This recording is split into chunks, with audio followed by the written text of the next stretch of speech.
என்ன பண்ணிட்டு இருக்க? இல்லண்ணே, மயக்கம் தெளிஞ்ச மாதிரி இருந்துச்சு, அதனால தான் பார்த்தேண்ணே.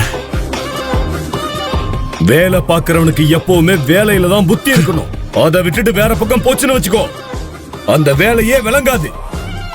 ஒழுங்கு மரியாதையா இருந்துக்கோ, இல்லனா பொண்ணு அண்ணே, என்ன மன்னிச்சிருண்ணே.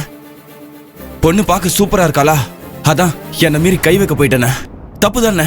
தப்பு இல்ல, சரியான நேரத்துல செஞ்சா எதுவுமே தப்பு இல்ல. நாம எதுக்காக இதுங்களை அடைச்சு வச்சிருக்கோமோ அந்த வேலை நல்லபடியா முடியட்டும். நானும் என் தங்கச்சியும் போட்ட பிளான்ல ஜெயிச்சு எங்க பழிய தீர்த்துக்கிட்டதுக்கு அப்புறம் உனக்கு இந்த ஆனந்திய நானே பார்சல் பண்ணி தரேன். தூக்கிட்டு போய் உன் இஷ்டத்துக்கு என்ன வேணா பண்ணிக்கோ. ஆனா அதுக்கு முன்னாடி கைய வச்சன்னு வச்சுக்கோ, உன்னை தொலைச்சு கட்டிடுவேன். புரிஞ்சுதா? இவன் எனக்கு சொந்தம்னு சொன்னதுக்கு அப்புறம் நான் என்ன கை வைக்க போறேன்?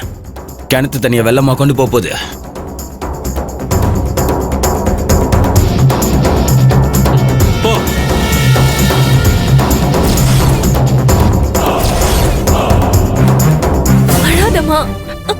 ஒண்ணும் இல்லம்மா, அழாத. நானும் எழலும் போறோம்ல, நீ பயப்படாத, ஆனந்தியை கண்டுபிடிச்சிருவோம். அத்தை, என்ன நம்புங்க. என்ன பழிவான்னு நினைச்சு ஒருத்தன் ஆனந்தியை தூக்கிருக்கான்னா அவனுக்கு திருப்பி பதிலடி எப்படி கொடுப்புன்னு யோசிச்சு பாருங்க. அப்பவே என் ஃப்ரெண்ட்ஸ் கிட்ட எல்லாம் சொல்லி அவனோட ஆட்டோ ஸ்டாண்டு, அவனை எங்கெல்லாம் நான் பார்த்தனோ எல்லா இடத்துலயும் தேட சொல்லியிருக்கேன். கண்டிப்பா ஆனந்தியை கண்டுபிடிச்சிடலாம் அத்தை.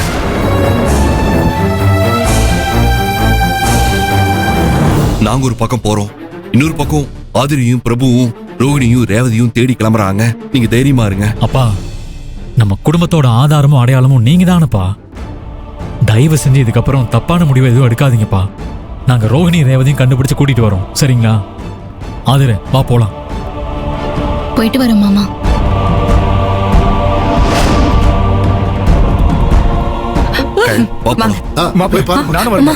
இல்ல மூர்த்தி, நீ இங்கே இரு. மீனாட்சி மேடம்க்கு ஆனந்தி காணாம போன விஷயம் தெரியக்கூடாது, அதனால நீங்க இங்கே இருந்து எல்லாத்தையும் பாத்துக்கோங்க. சரியா மூர்த்தி? ஆனந்தி காணாம போன விஷயம் மட்டும் மீனாட்சிக்கு தெரிஞ்சது அவ்வளவுதான். அவங்க மூஞ்சில காரி துப்பிடுவாங்க. விடியறதுக்குள்ள ஆனந்திய கண்டுபிடிக்கலன்னா நம்ம ஒட்டுமொத்த குடும்ப மானமும் சந்தி சிரிச்சு போயிடும். அதனால அவங்க போய் தேடட்டும், நாம இங்கேயே இருப்போம். மீனாட்சி ஏதாவது கேட்டா எல்லாரும் ஒரே மாதிரி சொல்லி சமாளிப்போம். என்ன என்ன என்ன பிரச்சனை?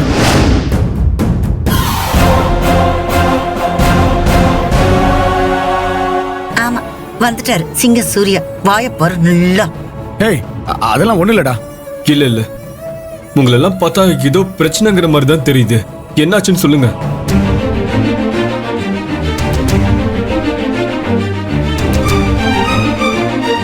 உங்களை தான் கேட்டுட்டு இருக்கேன், சொல்லுங்க.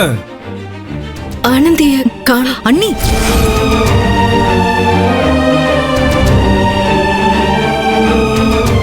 என்னது? ஆனந்திய காணுமா?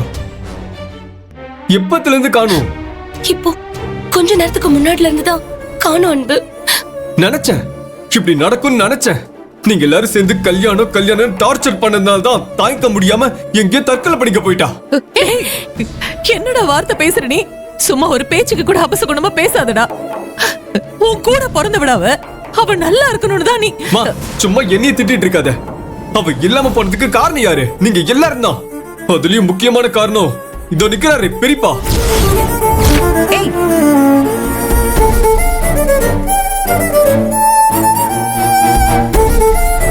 என்ன பெரியப்பா வாயை திறக்காம இருக்கீங்க? இதுக்கெல்லாம் காரணம் நீங்க தானே. படிக்கணும்னு ஆசைப்பட்டவளை கட்டாயப்படுத்தி நிச்சயதார்த்தம் கல்யாணம்னு ஏதேதோ பேசி அவளை மென்டல் டார்ச்சர் அனுபவிக்கிற அளவுக்கு பண்ணிட்டீங்க.